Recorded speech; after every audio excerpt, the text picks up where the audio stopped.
Good afternoon, everybody. Let me start off by saying that I was sorely tempted to wear a tan suit today for my last press conference, but Michelle, whose fashion sense is a little better than mine, tells me that's not appropriate in January. I covered a lot of the ground that I would want to cover in my farewell address last week, so I'm just going to say a couple of quick things before I start taking questions. First, we have been in touch with the Bush family today after hearing about President George H.W. Bush and Barbara Bush being admitted to the hospital this morning. They have not only dedicated their lives to this country, they have been a constant source of friendship and support and good counsel for Michelle and me over the years. They are as fine a couple as we know. And so we want to send our prayers and our love to them. Really good people. Second thing I want to do is to thank all of you. Some of you have been covering me for a long time. There's folks like Christy and Lynn.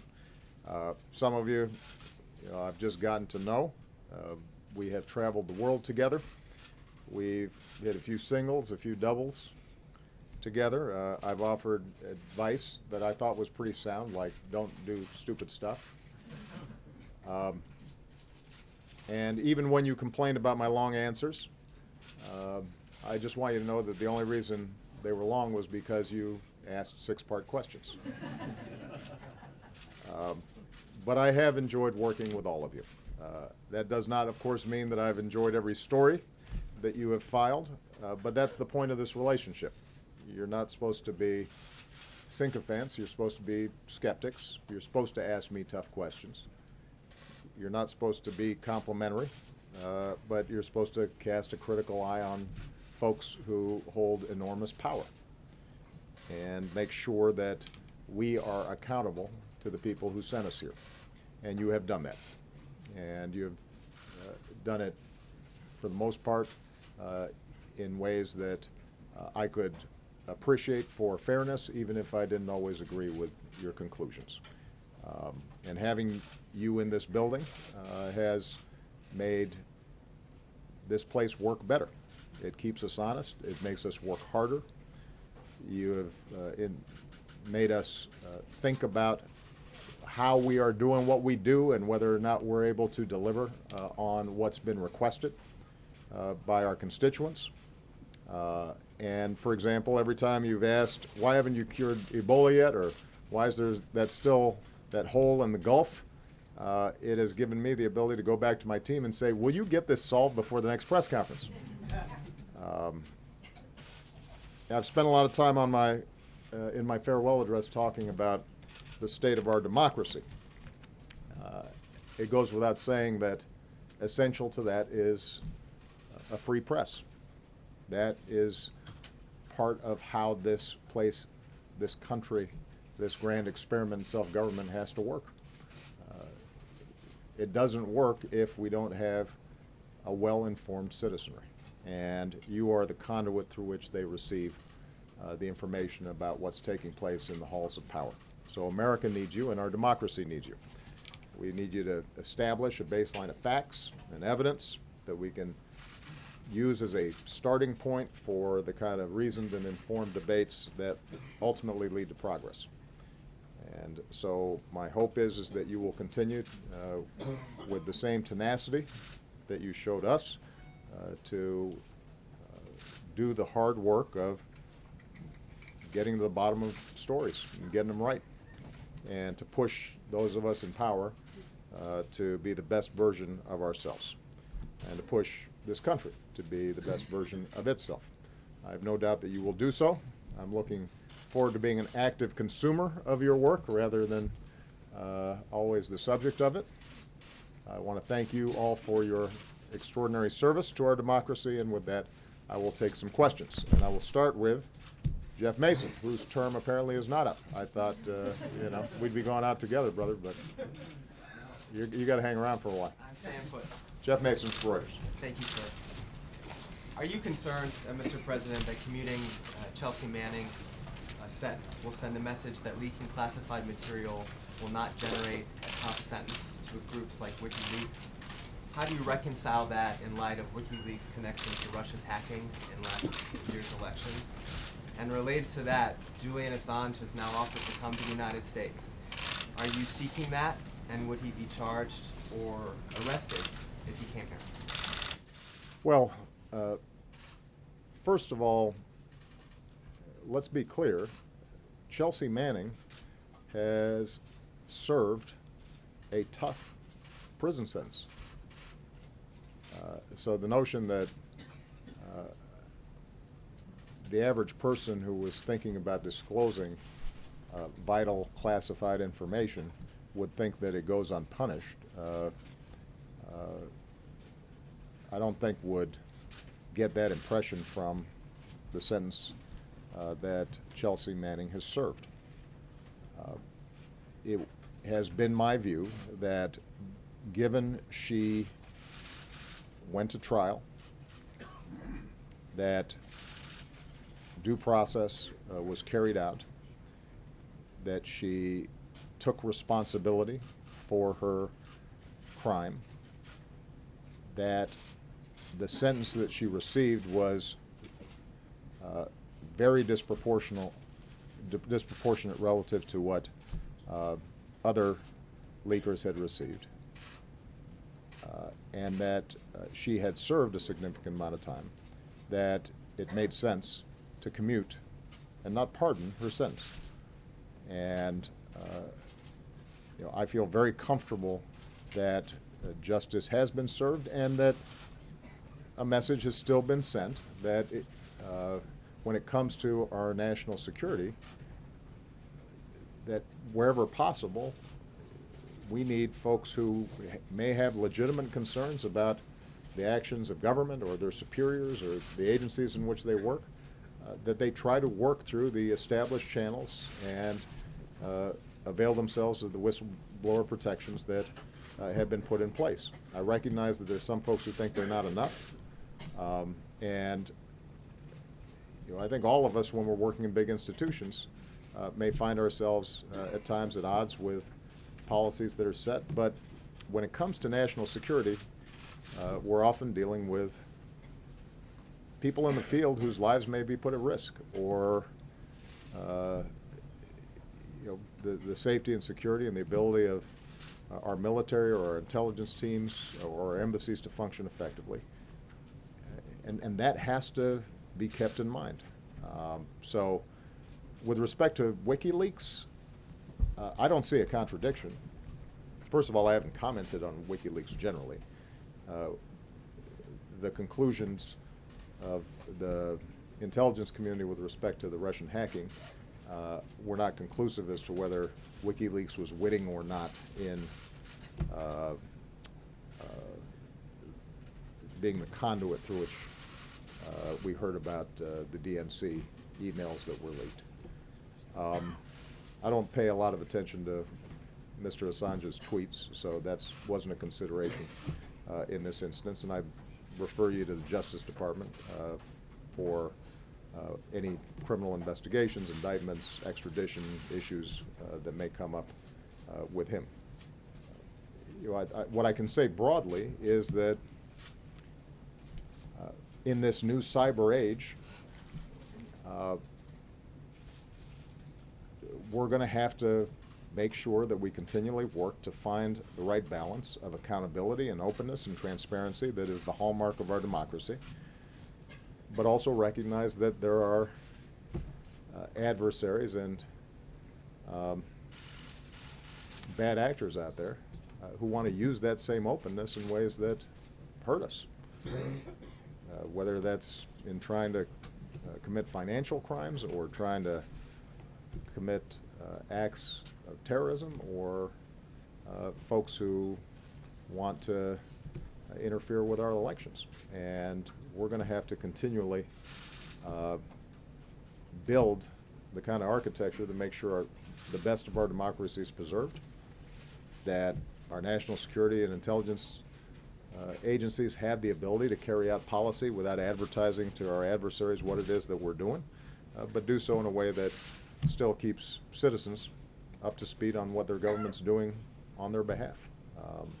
But with respect to Chelsea Manning, I looked at the particulars of this case the same way I have the other commutations and pardons that I've done, and I felt that in light of all the circumstances that commuting her sentence was entirely appropriate. Margaret Brennan. Mr. President. There you go. Thank you.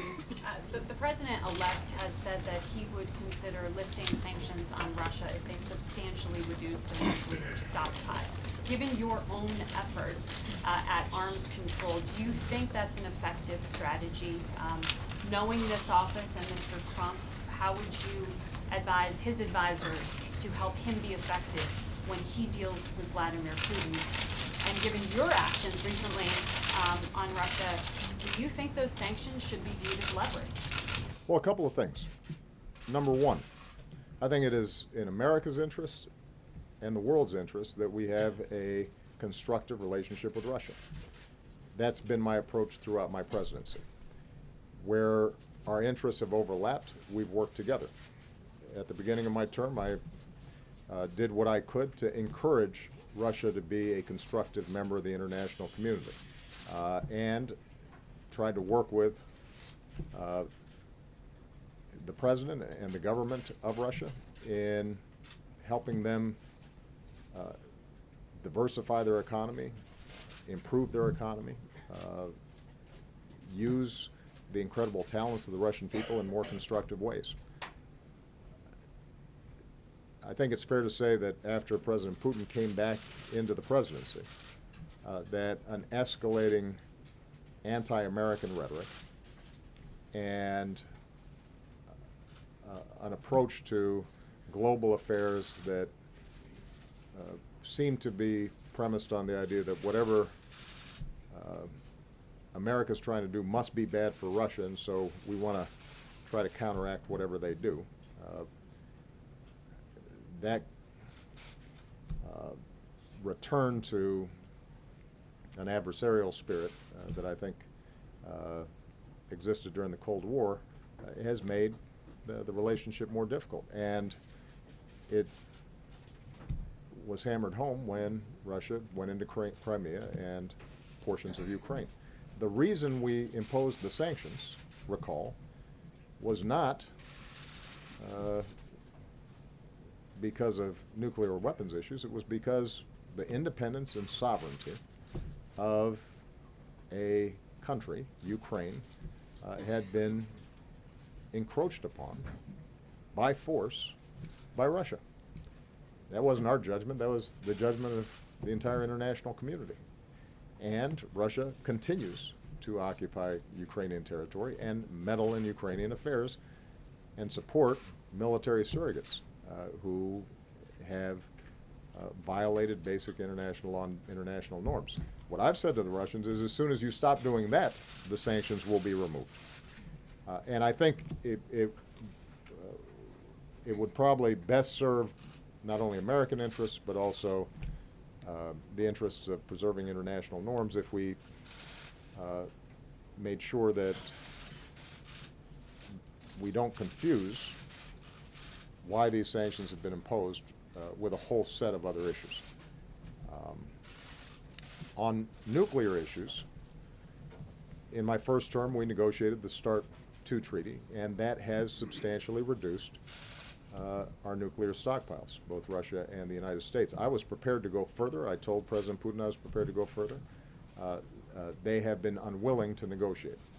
If President-elect Trump is able to restart those talks in a serious way, I think there remains a lot of room for our two countries to reduce our stockpiles. And part of the reason we've been successful on our non-proliferation agenda and on our nuclear security agenda is because we were leading by example. I hope that continues. But I think it's important just to remember that the reason sanctions have been put in place against Russia has to do with their actions in Ukraine. And it is important for the United States to stand up for the basic principle that big countries don't go around and invade and bully smaller countries. I've said before, I expect Russia and Ukraine to have a strong relationship. They are historically bound together in all sorts of cultural and social ways, but Ukraine is an independent country. And this is a good example of the vital role that America has to continue to play around the world in preserving basic norms and values, whether it's advocating on behalf of human rights, advocating on behalf of women's rights, advocating on behalf of freedom of the press. You know, the United States has not always been perfect in this regard. There are times where we, by necessity, are dealing with allies or friends or partners who themselves are not meeting the standards that we would like to see met when it comes to international rules and norms. But I can tell you that in every multilateral setting, in the United Nations, in the G20 and the G7, the United States typically has been on the right side of these issues. And it is important for us to continue to be on the right side of these issues, because if we, the largest, strongest country and democracy in the world, are not willing to stand up on behalf of these values, then certainly China, Russia, and others will not. Kevin Cork. Thank you, Mr. President. You have been a strong supporter of the idea of a peaceful transfer of power, demonstrated not terribly far from here out in the Rose Garden. And yet, even as you and I speak, there are more than 6 Democrats that are going to boycott the inauguration of the incoming president. Do you support that? And what message would you send to Democrats to better demonstrate the peaceful transfer of power?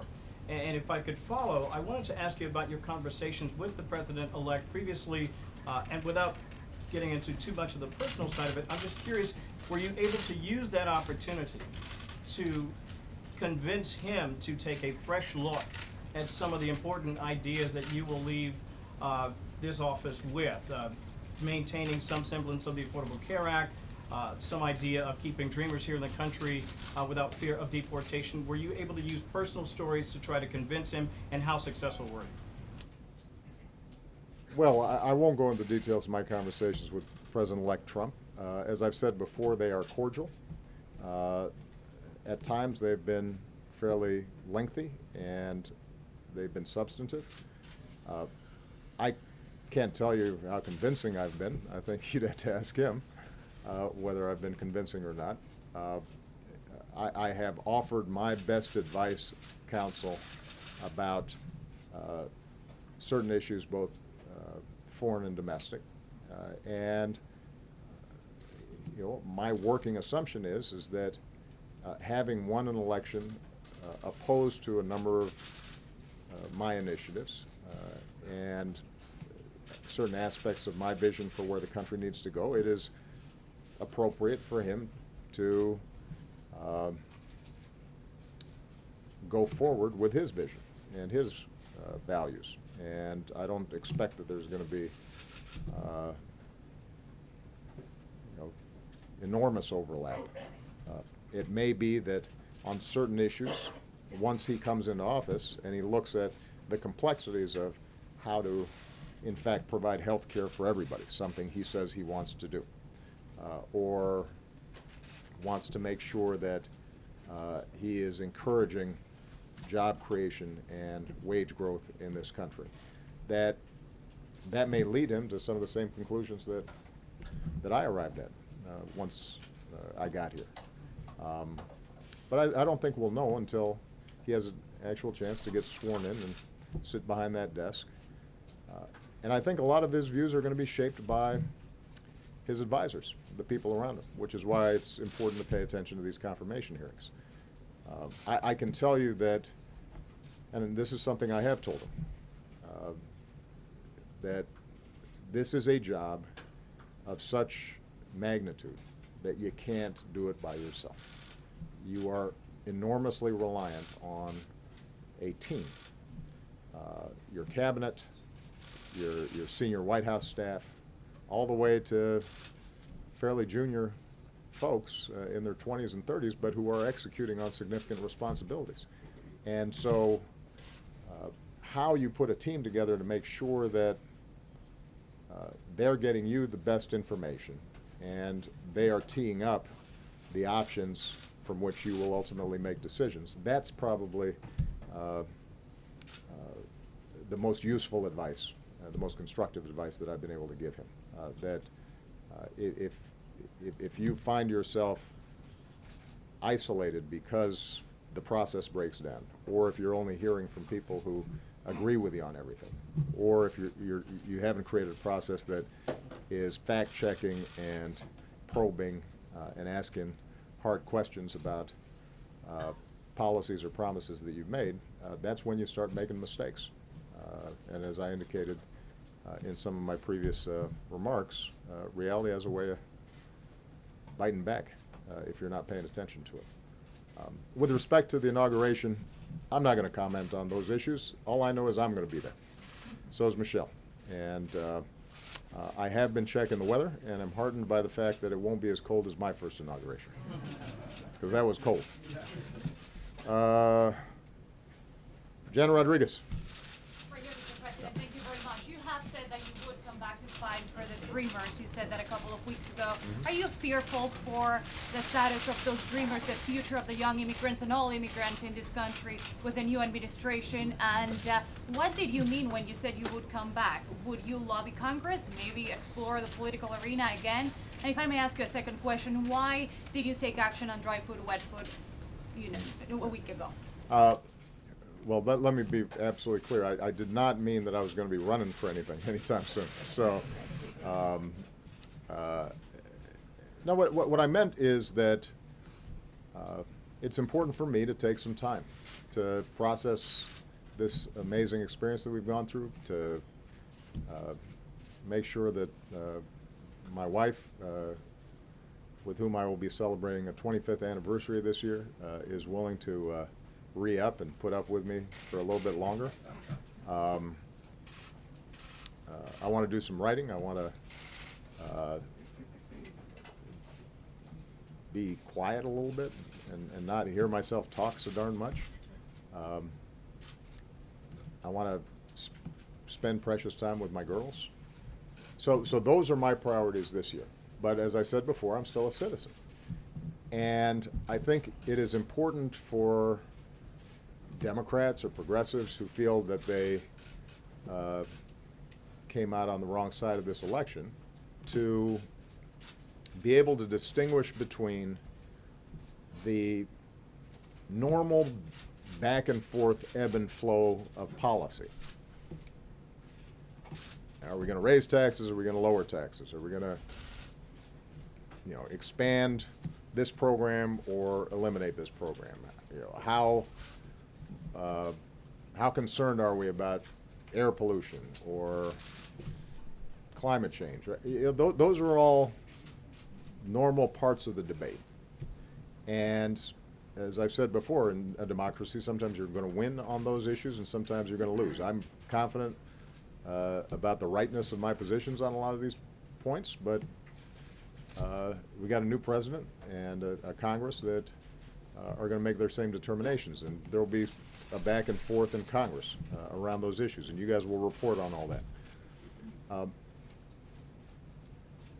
But there's a difference between that normal functioning of politics and certain issues or certain moments where I think our core values may be at stake. I put in that category if I saw systematic discrimination being ratified in some fashion. I put in that category explicit or functional obstacles to people being able to vote, to exercise their franchise. I'd put in that category institutional efforts to silence dissent or the press. And for me, at least, I would put in that category efforts to round up kids who have grown up here and for all practical purposes are American kids and send them someplace else. When they love this country, they are our kids' friends and their classmates, and are now entering into community colleges or in some cases serving in our military. The notion that we would just arbitrarily or because of politics punish those kids when they didn't do anything wrong themselves, I think would be something that would merit me speaking out. It doesn't mean that I would get on the ballot anyway. With respect to wet foot, dry foot, we underwent a monumental shift in our policy towards Cuba. My view was, after 50 years of a policy not working, it made sense for us to try to reopen diplomatic relations, to engage a Cuban government, to be honest with them about the strong disagreements we have around political repression and treatment of dissenters and freedom of press and freedom of religion, but that to make progress for the Cuban people, our best shot was to suddenly have the Cuban people interacting with Americans and seeing the incredible success of the Cuban American community and engaging in commerce and business and trade. And that it was through that process of opening up these bilateral relations that you would see over time serious and significant improvement. Given that that shift in the relationship, the policy that we had in place with wet foot, dry foot, which treated Cuban emigres completely different from folks from El Salvador or Guatemala or Nicaragua or any other part of the world, one that made a distinction between whether you got here by land or by foot, that was a carryover of a old way of thinking that didn't make sense in this day and age, particularly as we're opening up travel between the two countries. And so, we had very lengthy consultations with the Department of Homeland Security. We had some tough negotiations with the Cuban government, but we arrived at a policy which we think is both fair and appropriate to the changing nature of the relationship between the two countries. Nadia, go Basi. Thank you, sir.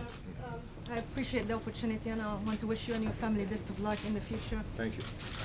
Mr. President, you have been criticized and even personally attacked for the UN Security Council resolution that considered Israeli settlements illegal and an obstacle to peace. Mr. Trump promised to move the embassy to Jerusalem. He appointed an ambassador that doesn't believe in a two-state solution. How worried are you about the U.S. leadership in the Arab world and beyond as an honest broker? Will this ignite a third intifada? Will this even protect Israel? And in retrospect, do you think that you should have held Israel more accountable, like President Bush Sr. did with the loan guarantees? Thank you.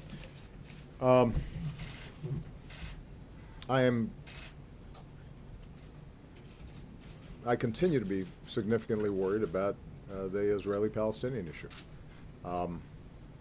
And I'm worried about it both because I think the status quo is unsustainable, that it is dangerous for Israel, that it is bad for Palestinians, it is bad for the region, and it is bad for America's national security. I came into this office wanting to do everything I could to encourage serious peace talks between Israelis and Palestinians. And we invested a lot of energy, a lot of time, a lot of effort. First year, second year, all the way until last year. Ultimately, what has always been clear is that we cannot force the parties to arrive at peace. What we can do is facilitate, provide a platform, encourage, but we can't force them to do it. But in light of shifts in Israeli politics and Palestinian politics, a rightward drift in Israeli politics, a weakening of President Abbas's ability to move and take risks on behalf of peace in the Palestinian territories, in light of all the dangers that have emerged in the region and the understandable fears that Israelis may have about the chaos and rise of groups like ISIL and the deterioration of Syria. In light of all those things, what we at least wanted to do, understanding that the two parties wouldn't actually arrive at a final status agreement, is to preserve the possibility of a two-state solution, because we do not see an alternative to it. And I've said this directly to Prime Minister Netanyahu. I've said it inside of Israel. I've said it to Palestinians as well. I don't see how this issue gets resolved in a way that maintains Israel as both Jewish and a democracy. Because if you do not have two states, then in some form or fashion you are extending an occupation. Functionally, you end up having one state in which millions of people are disenfranchised and operate as second-class occupant or residents. You can't even call them citizens necessarily. And so the goal of the resolution was to simply say that the settlements, the growth of the settlements, are creating a reality on the ground that increasingly will make a two-state solution impossible. And we believed, consistent with the position that had been taken with previous U.S. administrations for decades now, that it was important for us to send a signal, a wake-up call, that this moment may be passing. And Israeli voters and Palestinians need to understand that this moment may be passing. And hopefully that then creates a debate inside both Israeli and Palestinian communities that won't result immediately in peace, but at least will lead to a more sober assessment of what the alternatives are. So the President-elect will have his own policy. The ambassador or the candidate for the ambassadorship obviously has very different views than I do. That is their prerogative. That's part of what happens after elections. And I think my views are clear. We'll see how their approach plays itself out. I don't want to project today what could end up happening, but obviously it's a volatile environment. What we've seen in the past is when sudden unilateral moves are made that speak to some of the core issues and sensitivities of either side, that can be explosive. And what we've tried to do in the transition is just to provide the context in which the President-elect may want to make some of these decisions. Well, that's part of what we've tried to indicate to the incoming team in our transition process is pay attention to this, because this is volatile stuff. People feel deeply and passionately about this, and as I've said, I think many times, the actions that we take have enormous consequences and ramifications. We're the biggest kid on the block, and I think it is right and appropriate for a new president to test old assumptions and re-examine the old ways of doing things. But if you're going to make big shifts in policy, just make sure you've thought it through and understand that there are going to be consequences, and actions typically create reactions, and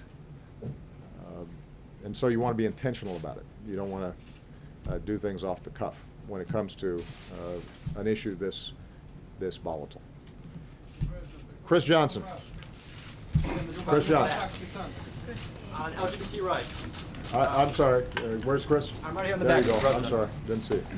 On LGBT rights, we've seen a lot of achievements over the past 8 years, including signing hate crime protection legislation, Don't Ask, Don't Tell repeal, marriage equality nationwide, and ensuring transgender people feel visible and respected. How do you think LGBT rights will rank in terms of your accomplishments and your legacy? And how confident are you that progress will endure or continue under the president-elect? I could not be prouder of the transformation that's taken place in our society just in the last decade.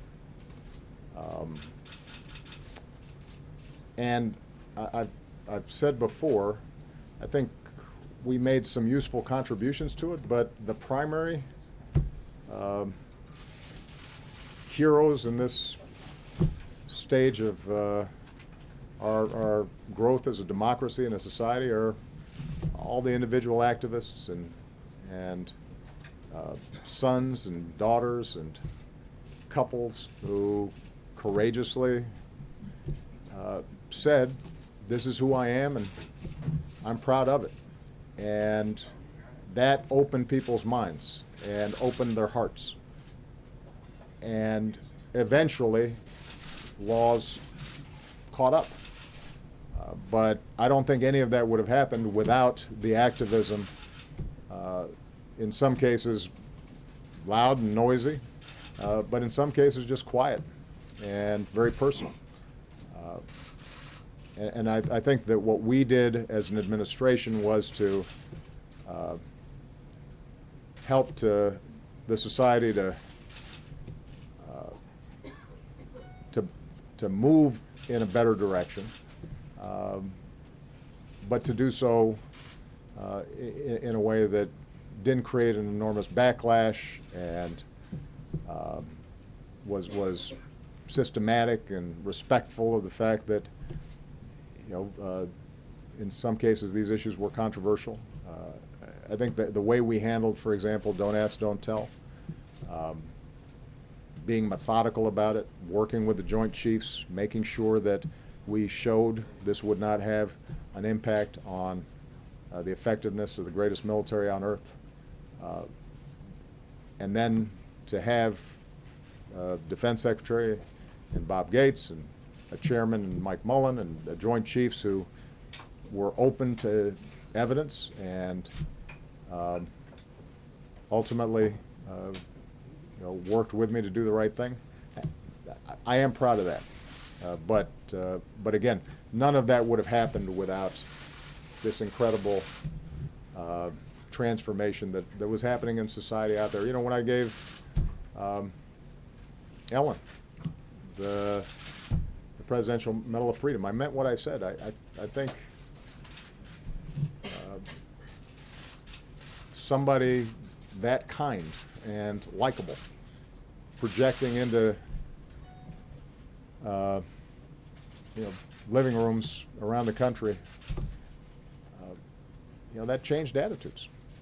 And that wasn't easy to do for her. And that's just one small example of what was happening in countless communities all across the country. So I'm proud that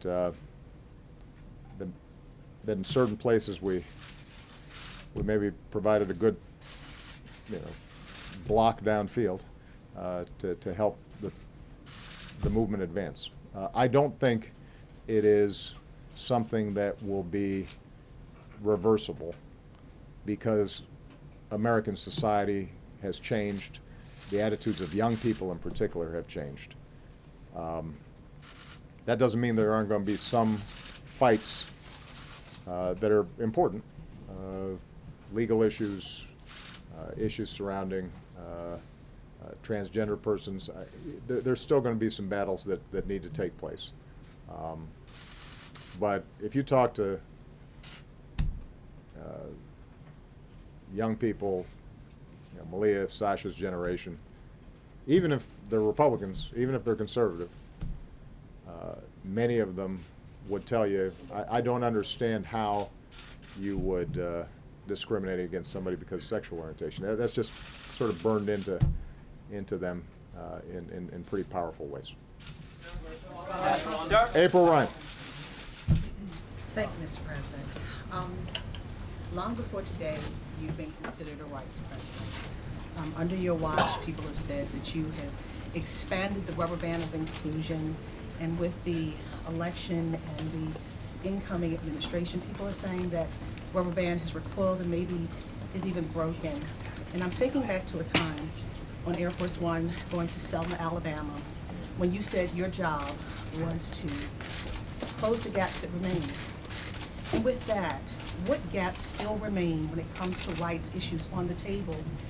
And also, what part will you play in fixing those gaps in your new life? And lastly, you are the first Black president. Do you expect this country will see this again? Well, I'll answer the last question first. I think we're going to see people of merit rise up from every race, faith, corner of this country, because that's America's strength. When we have everybody getting a chance and everybody's on the field, we end up being better. I think I've used this analogy before. We killed it in the Olympics in Brazil. And Michelle and I, we always have the Olympic team here. And it's a lot of fun, first of all, just because, anytime you're meeting somebody who's the best at anything, it's impressive. And these mostly very young people are all just so healthy looking, and they just beam and exude fitness and health. And so we have a great time talking to them. But they are of all shapes, sizes, colors.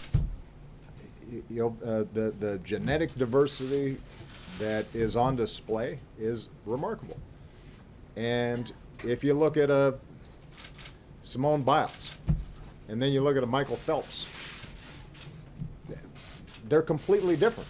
And it's precisely because of those differences that we've got people here who can excel at any sport. And by the way, more than half of our medals came from women. And the reason is because we had the foresight several decades ago with something called Title IX to make sure that women got opportunities in sports, which is why our women compete better, because they have more opportunities than folks in other countries. So I use that as a metaphor, and if in fact we continue to keep opportunity open to everybody, then yeah, we're going to have a woman president, we're going to have a Latino president, and we'll have a Jewish president, a Hindu president. Who knows who we're going to have? I suspect we'll have a whole bunch of mixed up presidents at some point that nobody really knows what to call them. And that's fine. And what do I worry about? I obviously spent a lot of time on this, April, at my farewell address on Tuesday, so I won't go through the whole list.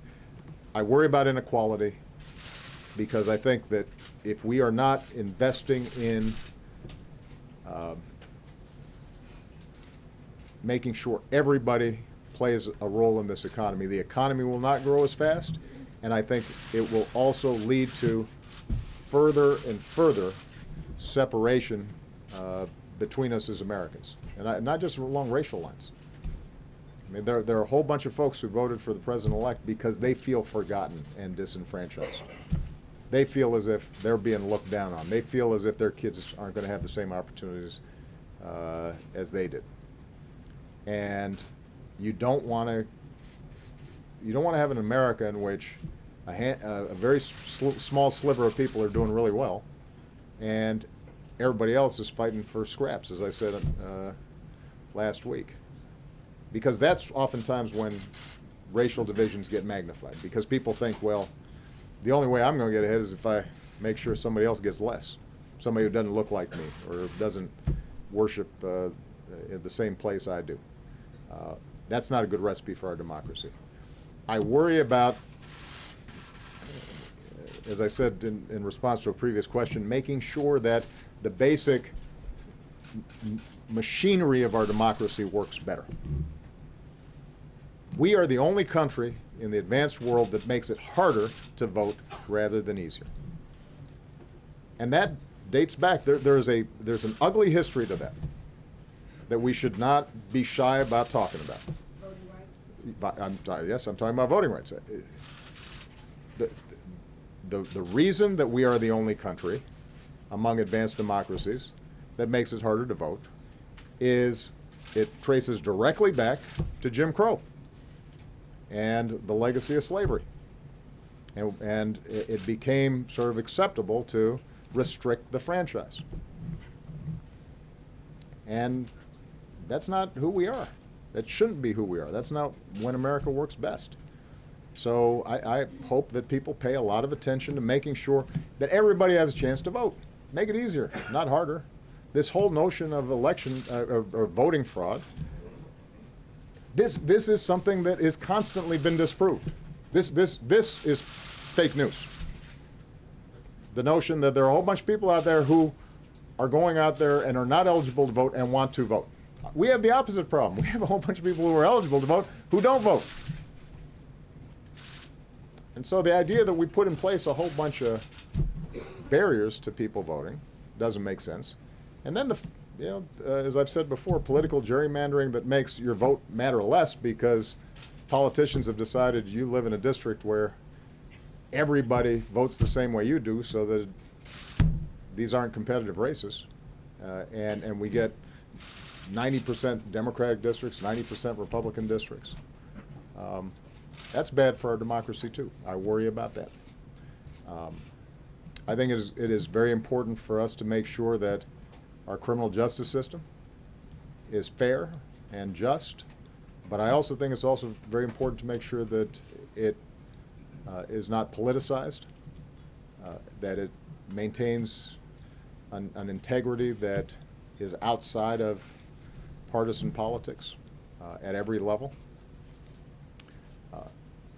I think at some point we're going to have to spend, and this will require some action by the Supreme Court, we have to re-examine just the flood of endless money that goes into our politics, which I think is very unhealthy. So there are a whole bunch of things I worry about there. And as I said in my speech on Tuesday, we got more work to do on race. It is not, it is simply not true that things have gotten worse. They haven't. Things are getting better. And I have more confidence on racial issues in the next generation than I do in our generation or the previous generation. I think kids are smarter about it. They're more tolerant. They are more inclusive by instinct than we are. And hopefully my presidency maybe help that along a little bit. But, you know, we, when we feel stress, when we feel pressure, when we're just fed information that encourages some of our worst instincts, we tend to fall back into some of the old racial fears and racial divisions and racial stereotypes, and it's very hard for us to break out of those and to listen and to think about people as people. and imagine being in that person's shoes. And by the way, it's no longer a black and white issue alone. You got Hispanic folks, and you got Asian folks, and this is not just the same old battles. We got this stew that's bubbling up of people from everywhere, and we're going to have to make sure that we, in our own lives, in our own families, and workplaces, do a better job of treating everybody with basic respect and understanding that not everybody starts off in the same situation, and imagining what would it be like if you were born in an inner city and had no job prospects anywhere within a 20-mile radius. Or how does it feel being born in some rural county where there's no job opportunities in 20-mile radius? And seeing those two things as connected as opposed to separate. So, we got work to do. But overall, I think on this front, the trend lines ultimately, I think, will be good. Christy Parsons. And Christy, you are going to get the last question. Christy is, I've been knowing her since Springfield, Illinois. When I was a state senator, she listened to what I had to say. So the least I can do is give her the last question as President of the United States. Go ahead. 217 number still works. So. Yeah, there you go. Go ahead. Well, thank you, Mr. President. It has been an honor. Thank you. And I have a personal question for you because I know how much you like this. The First Lady put the stakes of the 2016 election in very personal terms in a speech that resonated across the country. And she really spoke the concerns of a lot of women, LGBT folks, people of color, many others. And so I wonder now how you and the First Lady are talking to your daughters about the meaning of this election and how you interpret it for yourself and for them.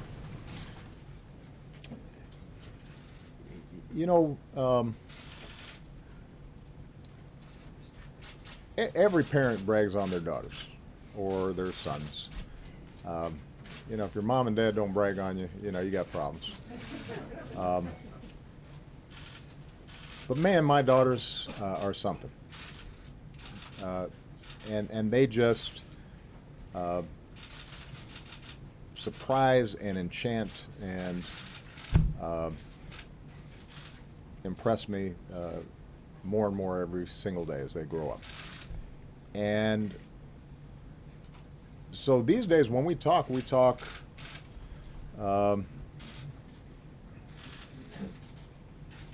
as parent to child, but also we learn from them. And I think it was really interesting to see how Malia and Sasha reacted. They were disappointed. They paid attention to what their mom said during the campaign and believed it because it's consistent with what we've tried to teach them in our household and what I've tried to model as a father with their mom and what we've asked them to expect from future boyfriends or spouses. But what we've also tried to teach them is resilience, and we've tried to teach them hope, and that the only thing that is the end of the world is the end of the world. And so you get knocked down, you get up, brush yourself off, and you get back to work. And that tended to be their attitude. I think neither of them intend to pursue a future of politics, and in that too, I think their mother's influence shows. But both of them